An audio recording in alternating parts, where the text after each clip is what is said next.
굳이 감사받길 원하시는 예수님이라는 제목으로 함께 말씀을 받도록 하겠습니다.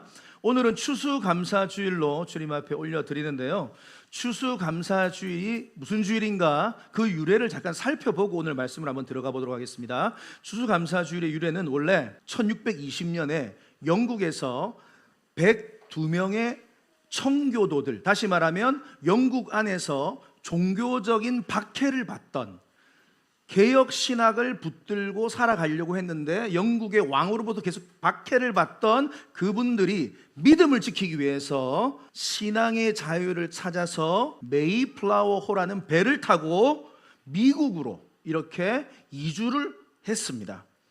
그리고 이 대서양을 건너는데 약 63일이 걸렸어요.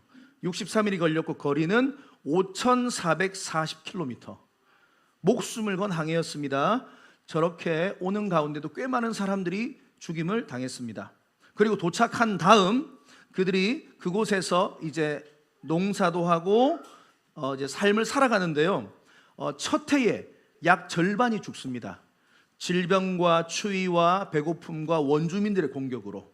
그럼에도 불구하고 약 50여 명의 청교도인들이 그 다음 1621년에 가을에 첫 수확물을 거둡니다. 그래서 이 첫 수확물을 주신 하나님께 너무 감사한 마음으로 그 추수한 수확물 중에 제일 좋은 곡물을 선택해서 주님 앞에 올려드리며 하루 종일 주님을 예배하고 찬양한 그 날을 유래해서 우리 지금 대한민국에 오신 선교사님들께서 이 정신을 가지고 오셨고 우리가 이 정신을 지켜서 추수감사주일로 지키는 것입니다. 그리고 이 추수감사주일은 성경의 기원을 따지자면 맥추감사주일이에요. 성경 유대인들이 보리를 거두는 맥추감사주일로부터 이 정신이 와서 추수감사주일까지 온 겁니다. 그래서 상반기 때는 우리가 맥추감사주일로, 하반기 때는 추수감사주일로 주님 앞에 감사의 예배를 올려드리는 것입니다. 자, 여기까지 아시면 되겠고요. 지난주에 우리 예수 그리스도께서는 자신을 뭐라고 소개했죠? 나는 어떤 목자다? 나는 선한 목자야. 나는 좋은 목자야. 너희들을 사랑하는 목자야. 너희들을 위하는 목자야. 그렇게 주님은 우리에게 말씀하셨고 이 사실을 너희들이 꼭 알아줬으면 좋겠어. 그리고 우리에게 두 가지를 선물해 주셨습니다. 바로 영생과 또 하나 더 풍성한 삶까지 선물해 주실 줄 믿습니다. 그래서 그 놀라운 은혜를 우리가 기억하면서 오늘 본문, 이 본문과도 연결이 됩니다. 자, 추수감사주일을 맞이하여서 제가 어떤 본문을 가지고 여러분들하고 은혜를 받을까 좀 고민하는 가운데, 기도하는 가운데에 하나님께서 누가복음 17장의 말씀을 주셨어요. 바로 10명의 나병 환자에 대한 사건입니다. 10명의 문둥병자가 치료함을 받는 사건이 일어났는데요, 그 이유가 더 중요한 성경적 포인트가 있어요. 그 10명 중에 돌아온 한 명만 주님 앞에 감사를 표합니다. 그래서 오늘은 이 감사가 어떠한 감사인가를 함께 성경적으로 살펴보기를 원합니다. 자, 누가복음 17장 11절 말씀입니다. 같이 읽겠습니다. 시작. 예수께서 예루살렘으로 가실 때에 들어가시니 나병 환자 10명이 예수님께서 예루살렘으로 올라가시는 길 가운데에 사마리아와 갈릴리 사이를 지나가시다가 한 마을에 들어가십니다. 그런데 나병 환자 10명이 예수 그리스도 앞에 치유받기 위해서 나오는 현장이 바로 오늘 본문의 말씀인데요, 나병 환자에 대해서 잠깐 제가 좀 설명해 드리고 넘어갈게요. 나병 환자 무슨 병이죠? 문둥병입니다. 오늘날로 말하면 한센병이라고도 합니다. 한센병. 현재도 있습니다. 드물긴 하지만, 그리고 그런 촌도 있습니다. 그래서 이 나병 환자, 문둥병자들은 특징이 뭐냐면 신체가 썩어 들어가면서 하나씩 떨어지는 그러한 질병입니다. 그런데 더 안타까운 사실은 그렇게 살이 썩어 들어가고 손가락이 떨어지고 발가락이 떨어지면서도 통증을 못 느껴요. 아픔을 못 느껴요. 그게 더 괴로운 상황인 거죠. 그리고 이들은 이러한 질병 가운데서 사회에서 격리되어져서 살아갔던 사람들입니다. 성경적으로 보면은 사회에서, 가정에서, 가족으로부터 떨어져서 자기들끼리 살아가야 되는 그런 사람들입니다. 성 바깥으로 쫓겨났습니다. 그리고 우연히 길을 가다가 사람을 만나면 절대로 정상적인 사람 근처에 갈 수 없습니다. 최소한 거리는 50m 이상 떨어져서 정상적인 사람을 보면은 무슨 말을 하냐, 이런 말을 꼭 해야 됩니다. 나는 부정한 사람입니다. 나는 부정한 사람, 다시 말해, 난 더러운 사람, 이 말이에요. 나는 그 더러운 사람이니까 내 곁에 오지 마라, 이 말이에요. 그렇게 꼭 소리를 외쳐줘야 됩니다. 그렇게 외치지 않을 시에는 돌로 그 사람을 쳐 죽여도 무방합니다. 그만큼 저주받은 병이라고 평가되어진 병이 바로 나병입니다. 그리고 그가 앉았던 자리, 만졌던 물건, 다 모든 것이 부정해지고 더러워진다. 그렇기 때문에 그 물건을 우리가 만지면 안 되는 거예요. 그러니까 얼마나 외롭고 쓸쓸하고 고독한 병인가. 그리고 어떻게 나을 수도 있어요. 낫게 되면은 제사장을 찾아가서 제사장이 자기 몸을 보이고 다 나았구나, 공증받고 다시 사회로 돌아갈 수 있는 그러한 질병입니다. 그러니까 얼마나 고통스럽고 얼마나 고독하고 얼마나 마음이 힘든 병인가 우리가 알 수 있는데요. 그 문둥병자를 10명 주님께서 오늘 만나는데, 오늘 본문 한번 다시 띄워주시면요, 중요한 표현이 하나 있습니다. 사마리아와 갈릴리 사이로 지나가시다가, 이런 표현이 있죠. 저게 왜 중요하냐면 10명의 문둥병자가 지역별로 섞여 있다, 이 말이에요. 사마리아 사람들과 유대인들이. 자, 저번에도 한번 말씀을 제가 보여드리는 사진인데, 이스라엘 지도 중에서 특별히 저 북쪽 지방은 갈릴리 지역이고요, 맞죠? 그리고 제일 밑에 지방은 무슨 지역입니까? 유대 지역입니다. 그런데 저 파랗게 동그랗게 된 저 공간이 무슨 지역이라고요? 사마리아 지역입니다. 사마리아 지역은 어떠한 지역입니까? BC 722년에 아수르가 침공을 해서 북이스라엘이 멸망당하면서 저 지역에만 특별히 다른 나라의 포로들을 넣어버립니다. 같이 살도록. 그래서 그 유대인들과 다른 나라 지역이 결혼을 하면서 피가 섞어버려요. 그러니까 정통 유대인들이 사마리아인들을 바라봤을 때 어떤 개념이다? 혼혈민족, 피가 더러워진 인간들, 이 개념으로 항상 사마리아 사람들을 무시하고 관시하고 인간 취급을 안 해요. 그래서 지금도 유대인들은 저 지역에 사는 사람들을 개, 돼지 취급합니다. 그리고 성경의 불쏘시개다, 이런 표현도 합니다. 그러니까 성경의 땔감이다, 이렇게 말합니다. 정말로 이 사람들을 인간 취급하지 않습니다, 사마리아 지역에 있는 사람들을. 그런데 저 사이길로, 그러니까 유대 사람들은 저 갈릴리로 갈 때는 저번에 말씀드렸죠, 요단강 건너서 반대쪽으로 올라가서 다시 넘어옵니다. 그 정도로 사마리아 지역을 걷는 것조차도 싫어하는 거죠. 그런데 놀라운 사실은 이 10명의 문둥병자들 중에 섞여 있어요. 어떻게? 9명의 유대인과 1명의 사마리아인이. 이게 놀라운 사실이라는 거죠. 이들이 왜 함께 할 수 있는가? 평상시 같으면 절대로 함께 할 수 없는 사람들이 누가 먼저 손을 내밀었을까요? 바로 유대인들이 손을 내민 겁니다. 그 이전에는 더러운 피가 있는 사람들, 우린 함께 하지 않아, 이런 사람들인데, 이제 문둥병에 걸리고 나니까 뭐예요? 니나 내나 똑같네, 이거예요. 그러니까 같이 이 10명이 어울려 다니는 겁니다. 마치 홍수가 나면은 큰 나무 위에 막 어떤 짐승들이 다 올라가가지고 함께 지내는 것처럼 지금 그런 상황이 벌어진 거예요. 여러분, 여기 놀라운 애가 있어요. 고난의 유익을 발견할 수 있는데요, 고난 때문에 하나가 될 수 있다는 거 아세요, 여러분? 고난 때문에 하나가 될 수 있다. 고난이 가진 놀라운 힘입니다. 고난 때문에 나는 너와 다른 존재다라는 그 교만이 깨지는 거예요. 교만 때문에 깨진다. 나는 예전에 너희들과는 말 섞지도 않아, 함께 하고 싶지도 않아. 그런데요, 고난이 오면 교만이 꺾여지고 사람을 겸손하게 만들어요. 제 얘기 하나 해드릴까요? 제가 그 대구에서 사역을 할 때에 많은 구역들이 있었습니다. 한 수백 개, 한 200개 이상 되는 구역들이 있었는데, 우리로 치면 셀이죠. 한 셀에 조금 이 멤버십들이 조금 특이하게 구성이 되어 있는 거예요. 뭐냐면 요 구역 셀이 거의 다가 전문직으로 이렇게 형성이 되어 있는 거예요. 그 성도님들이 남자분들인데, 뭐 의사분들, 그 다음에 교수님들, 고위급 공직자들, 뭐 공무원들, 이런 분들이 거의 다 대다수 이 셀원들이에요. 그런데 더 놀라운 사실이 뭔지 아세요? 이 셀 안에 택시 기사님 한 분이 계셨어요. 그래가지고 어떻게 이렇게 형성이 돼 있는 거예요, 제가 가보니까. 그래서 이제 주일마다 셀 모임을 하는데 이렇게 모임을 해요. 그런데 이 택시 기사분이 오실까요, 안 오실까요? 이분은 믿음 좋으십니다. 참 성분도 좋으십니다. 그런데 모임을 안 와, 셀 모임을 안 와. 그럼 왜 안 오는가 해가지고 나중에 이제 제가 몇 번 또 권면도 했고 그래서 나중에 찾아가서 이제 식사를 하면서 이렇게 좀 상담을 좀 이제 신방을 좀 하게 되었습니다. 그런데 놀라운 말씀을 하시더라고요. 제가 처음에는 몇 번 참석을 했습니다, 목사님. 그랬는데 참석을 하는 가운데 그들과 대화하고 또 은혜 나눔을 하고 이렇게 교제를 하는 가운데 제 마음에 너무 많은 상처를 받았습니다. 제가 너무 힘들었습니다.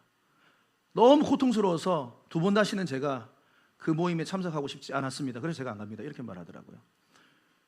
그러니까 참 이게 뭐냐면 너무 마음이 아픈데 그분들이 다 이제 짱짱하신 분들이에요. 사회적으로도 많이 배우시고 물질도 풍요하시고 뭐 넉넉해, 가정도 뭐 안정적이고, 그러니까 이런 분들이 대화와 어떤 지적인 수준과 어떤 분위기가 이분을 너무 힘들게 하는 거예요. 그러니까 대화가 잘 안 되는 거예요. 영적인 부분이나 모든 지적인 부분들이 대화가 잘 안 되는 거예요.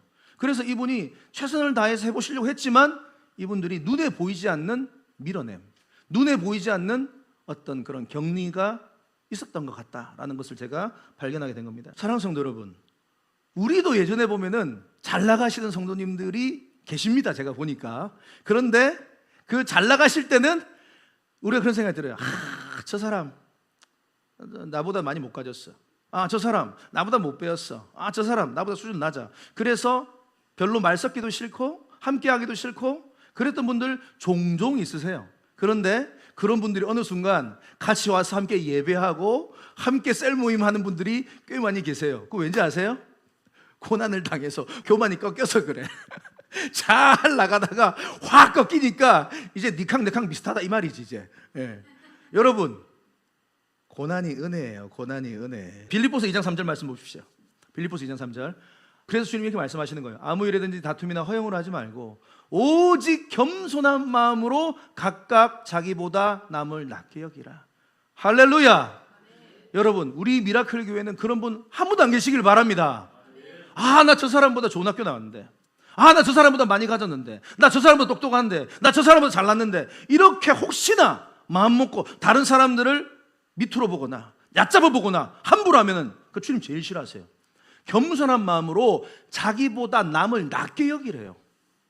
자, 옆 사람에게 나보다 나으시군요. 시작.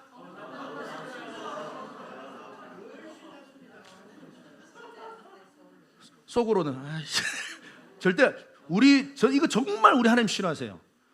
다른 사람을 함부로 하는 거. 그래서 그런 아픔들을 제가 많은 현장들을 봤기 때문에 여러분들에게 이런 말씀을 드리는 겁니다. 저분 역시 존귀한 하나님의 자녀야. 하나님의 피값으로 산 자녀야. 가장 하나님의 아름다운 자녀야.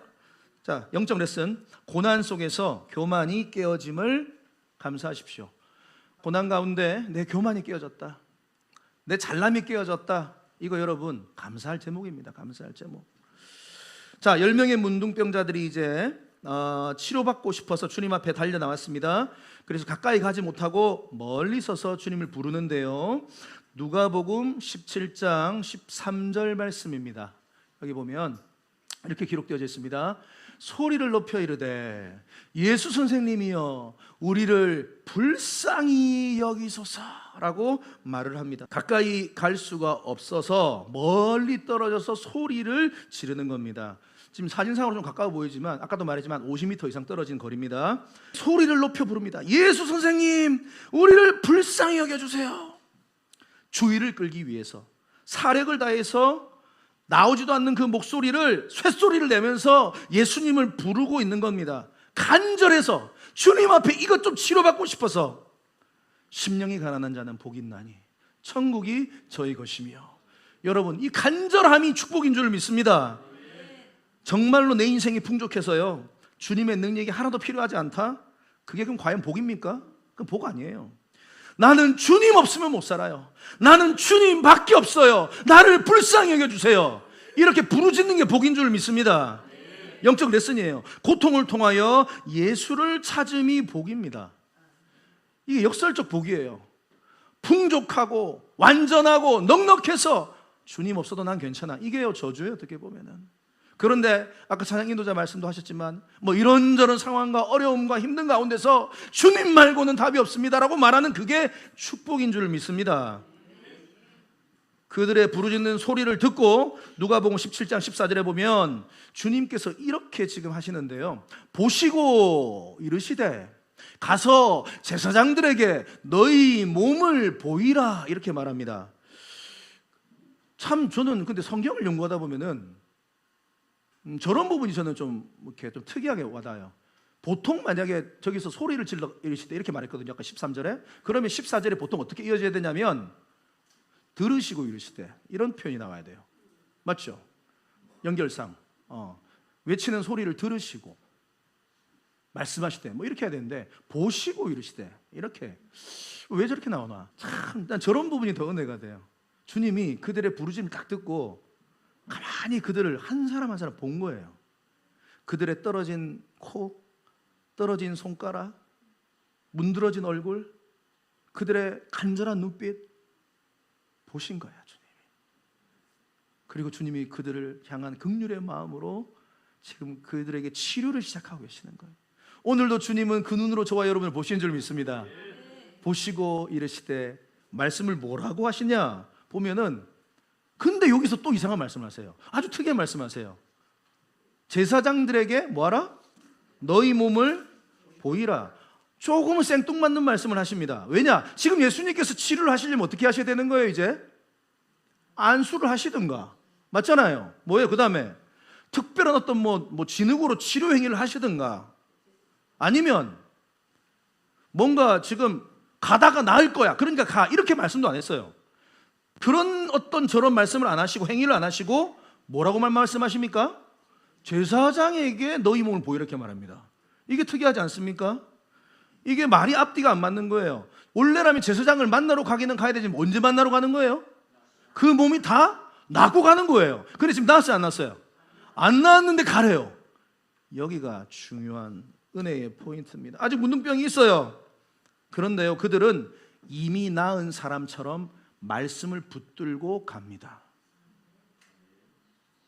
이해가 되지 않고요 받아들여지도 않고요 하지만 저분이 말씀하시는데 우리 안에 내 안에 저분의 말씀대로 순종하면 뭔가 일이 벌어지겠다 그렇게 암시된 약속을 붙들고 그들은 나아가는 것입니다.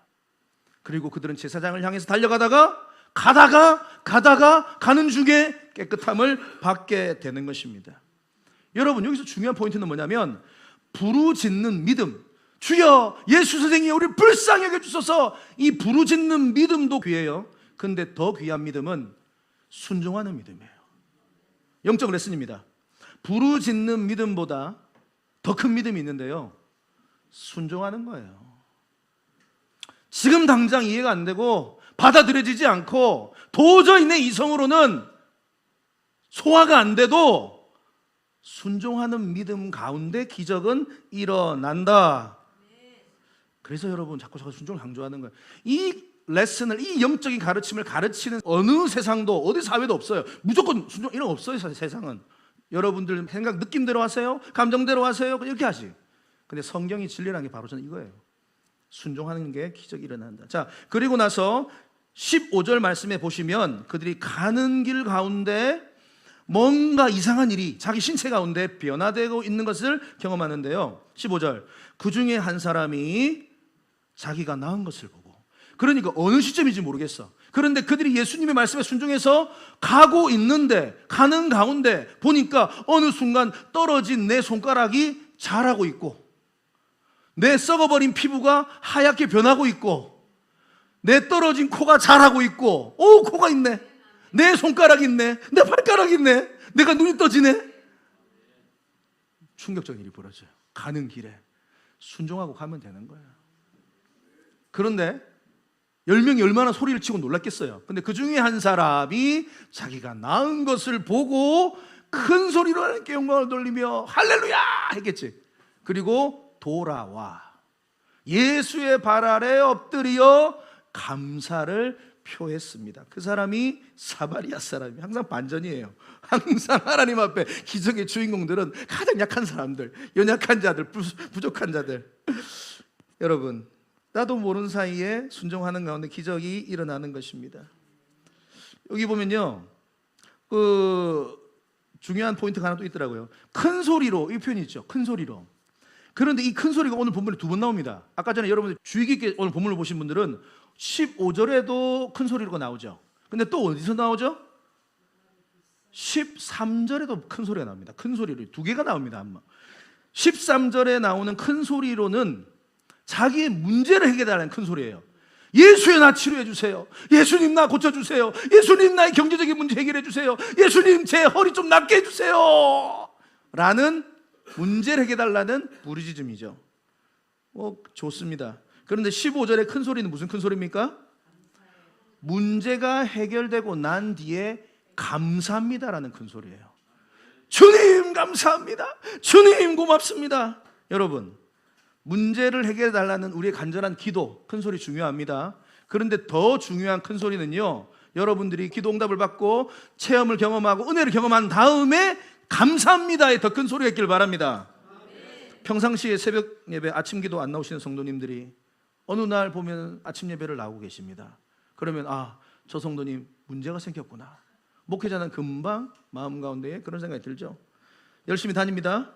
한동안 잘 나오십니다. 그런데 어느 순간 그 성도님이 보이지 않습니다. 그럼 어떤 생각이 들까요? 저 성도님 문제가 해결이 되었구나. 이제 그래서 안 나오시는구나. 왜 그렇게 하세요? 주님 제일 그거 부담스러워 하세요. 문제가 생기면 와가지고 주여 살려주세요. 주님 해결해 주세요. 주님 죽겠습니다. 그리고 해결해 줘 하나님이. 그러면은 사요나라 하고 그다음에 안 보여요. 주님이 그 빈자리 바라보고 얼마나 마음이 아프겠어. 여러분, 앞에 큰 소리도 중요하지만 뒤에 큰 소리도 여러분 꼭 하시기 바랍니다. 17절, 한 명이 돌아왔습니다. 그리고 주님 앞에 감사를 표하는데요, 예수님의 대답이 뭔가 좀 심상치 않습니다. 17절 이렇게 말씀하십니다. 예수께서 이르시되 10사람이 다 깨끗함 받지 않았니? 나 다 알고 있는데 그 9은 어디 있니? 오늘 중요한 말씀입니다. 분명히 10명을 다 치료받은 걸 신적 지혜로 주님은 다 알고 계세요. 그런데 왜 너만 왔어? 그 9명은 어디 있어? 그 9은 어디 있느냐? 이 질문이 구약에도 비슷한 질문이 나옵니다. 창세기에 하나님이 누구에게 합니까? 이 질문을 아담에게도 합니다. 아담아 내가 어디 있느냐? 이런 표현을 써요. 그런데 신약에 와서 예수님도 지금 질문하죠. 그 9은 어디 있느냐? 여러분, 우리 주님은요, 우리 하나님은 죄인을 찾으시고요, 우리 예수님은 감사하지 않는 자를 찾으세요. 감사하지 않는 자를 주님은 찾으세요. 굳이 감사받기를 원하십니다. 참 놀랍죠, 우리 주님. 근데 사실 우리 인간도 이건 마찬가지 아니에요? 우리가 누군가에게 선의를 베풀었어요. 그럼 그 다음에 뭐를 기대합니까? 감사를 표하기를 기대합니까? 안 합니까? 안 하세요? 저는 하는데. 만약에 차가 이렇게 우리가 이렇게 가는데 누군가 먼저 양보를 해줘야 되는 상황이야. 근데 내가 먼저 그냥 양보를 해줬어. 내가 좀 이렇게 시간이 걸리더라 양보를 해줬어. 그 다음에 양보를 해준 다음에 그 다음에 우리가 기대하는 게 뭡니까? 깜빡이 기대하잖아요. 깜빡이를 기대하든 창문을 열고 손을 열든 고맙습니다 하든 그거 기대합니까? 안 합니까? 하잖아요. 근데 만약에 그렇게 안 하고 가면 어떡합니까? 예? 뭐라고?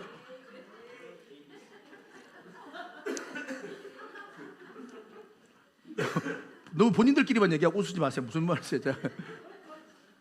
쫓아갑니까? 감사하시라고. 뭐 하시는 거냐고. 인지상정이죠. 주님도 똑같아요. 그래서 하나님을 인격적인 하나님 이런 말이에요. 이게 사람의 격이 있다 이 말이에요. 사람의 특징이에요. 우리가 누군가에게 선의를 베풀고 감사를 기대하는 것처럼 하나님도 여러분들의 은혜를 베풀어 주시고 감사를 기다리고 있어요. 주님 감사합니다. 주님 고맙습니다. 주님밖에 없습니다.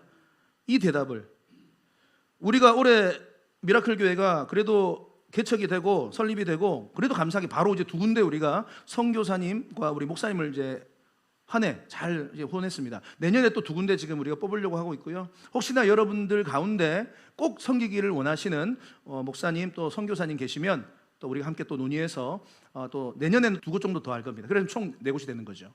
그런데 어떤 목사님이 그런 얘기를 하시더라고. 열심히 이제 도와드리는데 이분들을 내년에도 도와드릴 것이냐 말 것이냐, 그 기준이 뭐냐? 연말에 본인 교회에 감사하다고 전화나 감사 카드 보내는 그 교회들만 도와준다 이러는 거예요. 다시 말하면 그렇게 본인들이 도움을 받고 서포트를 받았음에도 불구하고 감사하는 교회, 그런 선교사님들이 의외로 많다는 거예요. 그런데 진짜 맞습니다. 이 도움이 당연하게 생각을 하시더라고. 뭐 금액도 뭐 크지 않은데 뭐 이렇게 생각하시더라고. 아니요, 저는 절대 그거 아니라고 생각합니다. 정말로 주님 앞에서 귀하게 사역하시는 분들은 늘 그 중심에 감사가 있더라고요. 그래서 감사하게 우리가 지금 지원하는 교회는, 또 선교지는 이 감사를 잘 표현하는 것 같아요. 얼마나 감사한지 모르겠습니다. 예. 재밌는 얘기 하나 해드릴까요? 시카고의 노스 웨스턴 대학이라고 있습니다. 그 노스 웨스턴 대학의 가장 그 동문들이 자랑하는 사람이 누구냐면, 자랑스러워하는 인물이 누구냐면 에드워드 스펜서라는 인물입니다. 에드워드 스펜서. 1860년 9월 8일 날 미시건 호수가 있는데요. 그 미시건 호수 엄청 큰 호수입니다. 지나가던 여객선이 있었습니다. 레이디 엘진이라고. 그 레이디 엘진이라는 여객선이 미시건 호수를 지나가게 되었는데요. 폭풍을 만납니다. 그리고 그 배가 침몰하게 됩니다. 그런데 그 여객선이 침몰했다는 소식을 라디오를 통해서 급박하게 그 시카고 지역에 알려지게 된 겁니다. 그때 이 에드워드 스펜서라는 인물이 학교에 있다가 이 라디오를 듣고 미시건 호수로 달려갑니다. 왜냐하면 그는 고등학교 때 수영선수였거든요. 달려가서 그 호수에 빠져가는 그 사람들을 자기가 수영을 해서 한 사람 한 사람 구해내기 시작합니다. 목숨을 걸고 온 힘을 다해서 한 사람 한 사람 구했습니다. 총 몇 명을 구했냐? 17명을 구했습니다. 어마어마하죠. 그리고 나중에 마지막 17명 구하고 탁 나왔는데 쓰러졌어요. 너무 온몸에 체력을 다 쓰고. 그리고 그렇게 구하면서 허리를 다쳤어요. 그래가지고 평생 허리를 쓸 수 없는 불구자가 되어서 휠체어를 타고 다니는 안타까운 일이 벌어진 겁니다. 그래서 그런 안타까운 일이 있었는데 10몇 년 뒤에 그 토레스 목사님이라는 분이 그 지역에 가서 설교를 하게 되었고요. 그 설교를 하는 가운데 예화로 이 에드워드 스펜서에 관한 이야기를 한 겁니다. 그런데 알고 봤더니 그 예배에 에드워드 스펜서가 있었다는 거예요. 저기 휠체어를 타고. 그리고 나서 예배를 마치고 스펜서가 목사님을 찾아가서, 목사님, 사실 목사님께서 인용하셨던 그 예화의 주인공이 바로 저입니다. 제가 스펜서입니다. 얼마나 놀랐겠어요, 토레이 목사님이. 그래서 이 얘기를 하는 가운데, 그래요, 스펜서님, 그날 당신이 사람들을 구해주면서 가장 기억에 남는 일이 뭡니까? 이렇게 질문을 했던 겁니다.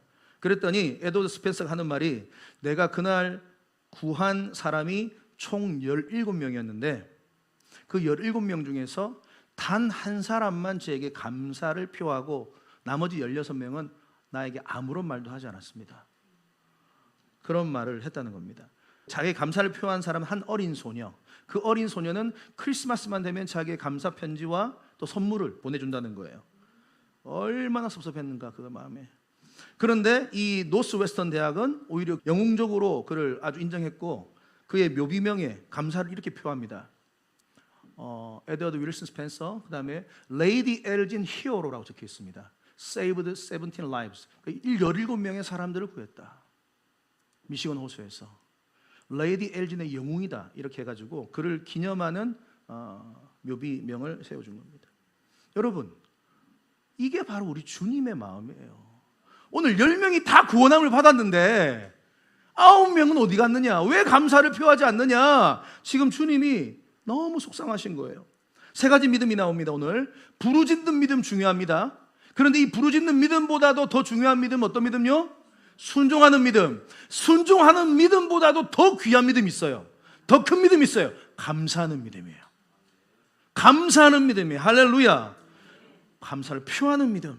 그래서 제가 감사를 강조한다 이 말입니다. 여러분들한테. 아이고, 이성애 목사님은 뭐 저리 맨날 감사 카톡방에 글 올리라, 감사를 표하라, 쓰라 이렇게 말하는가? 여러분, 그게 훈련이에요. 훈련.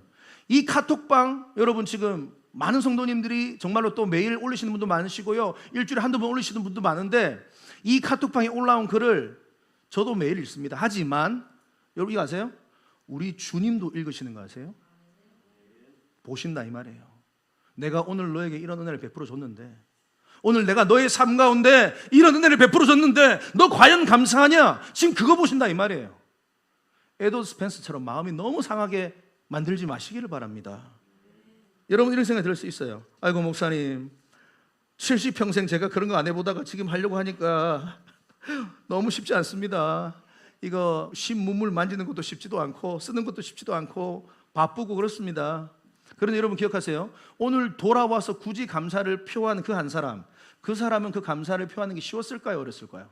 그 사람도 어려웠어요. 왠지 아세요?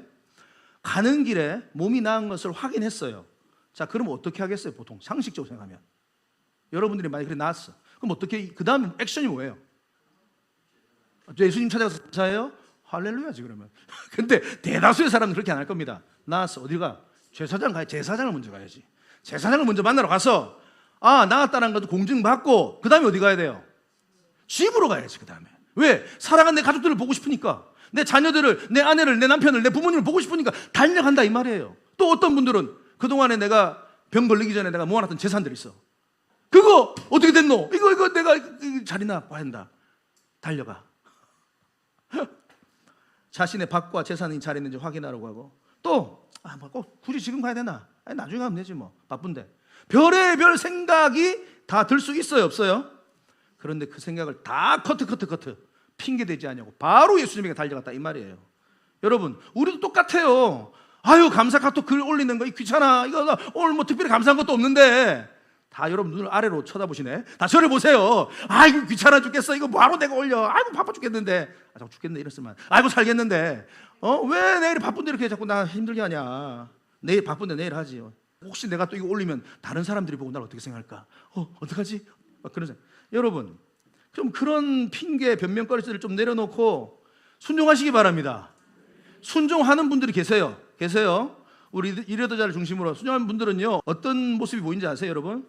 늘 성령 충만해요. 그런 분들은 늘 평안해요. 그런데 이 거룩 운동이 잘 훈련되어 있지 않고 감사 훈련이 잘 훈련되어 있지 않는 분들을 보면요, 늘 불안해요. 저도 불안하고 그분도 불안하고 하나님도 불안하고 예수님도 불안하고 하늘도 불안하고 땅도 불안하고 세상이 다 불안해. 언제 갑자기 또 이게 또 휘청하는지. 그래서 여러분들에게 자꾸 감사를 제가 강조하는 겁니다. 여러분, 훈련이에요, 훈련. 아멘. 하시기 바랍니다. 일주일에 3일 이상 꼭 하시기 바랍니다. 아멘. 또 아멘만 해놓고 하세요. 그래서 이런 책이 있더라고요. 감사의 습관이 기적을 만든다. 제가 예전에 한번 얘기한 것 같은데, 정상교 교수님이 쓰셨는데 교육학 박사십니다. 크리스찬이신데요. 근데 이 책이 기독교 서적이 아니에요. 신앙 서적이 아니에요. 일반 서적이에요. 일반 서적인데 제목이 뭐냐면 감사의 습관이 기적을 만든다. 그것을 사회과학적으로 뇌과학적으로 접근을 하시더라고요. 이렇게.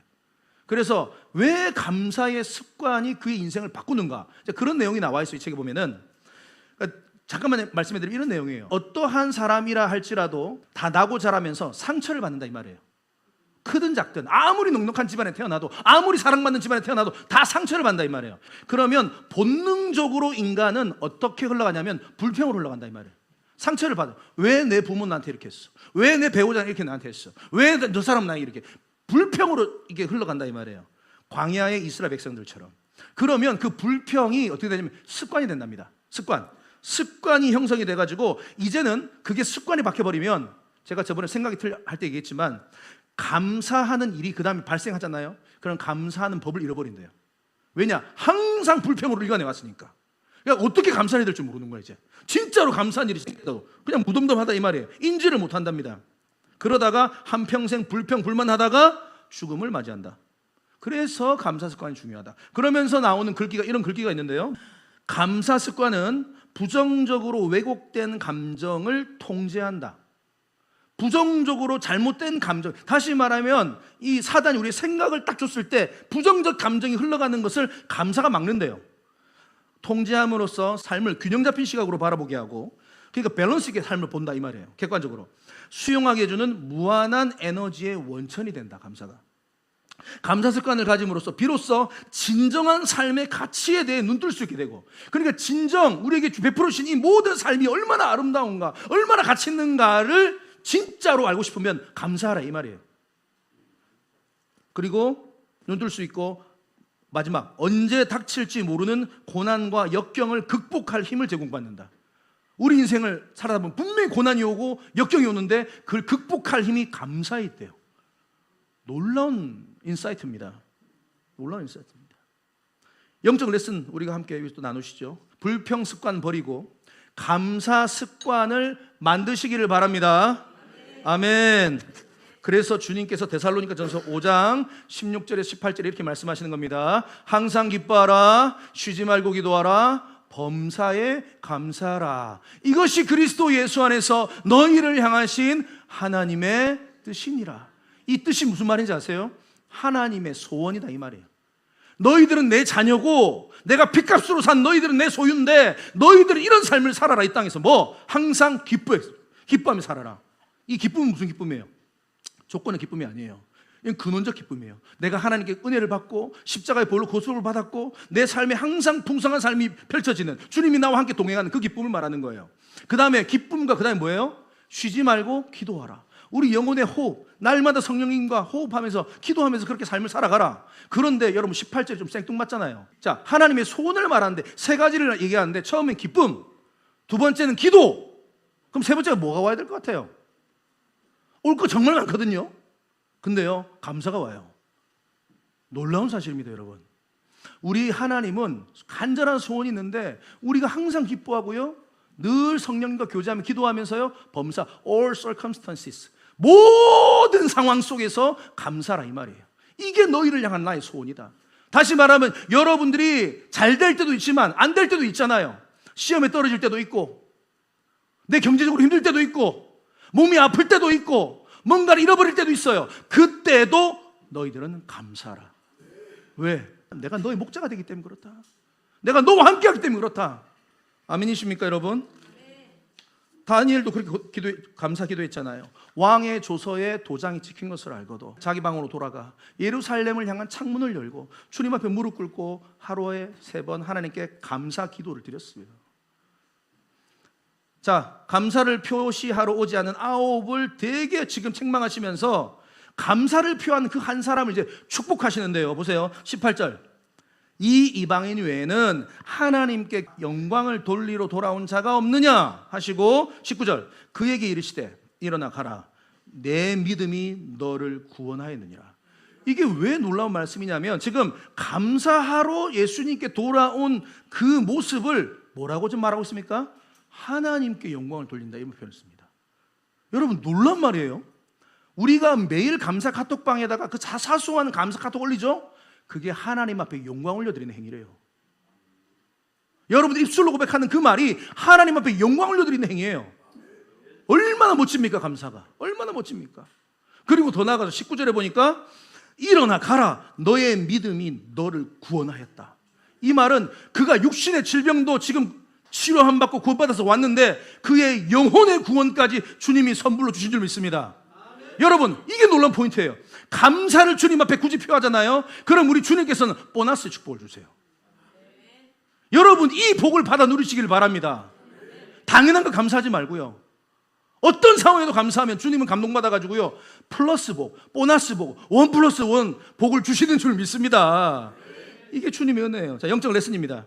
굳이 감사하는 믿음이 최고의 믿음이다. 굳이 감사하는 믿음이 최고의 믿음이 된다 이 말이에요. 자, 고린도후서 4장 15절 말씀 마무리 읽고 이제 우리 끝낼 건데요, 같이 읽도록 하겠습니다. 시작. 이는 모든 것이 너희를 위함이니 많은 사람의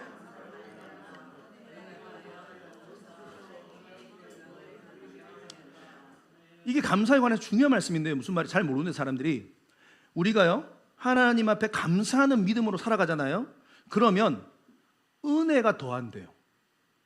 늘 감사하는 사람은요 하나님이 은혜를 주신대요. 은혜가 뭐예요? 받을 자격 없는 자에게 주신 하나님의 선물이에요. 그 은혜를 자꾸 주시는데 그 은혜가 넘친대요. 계속 감사하면.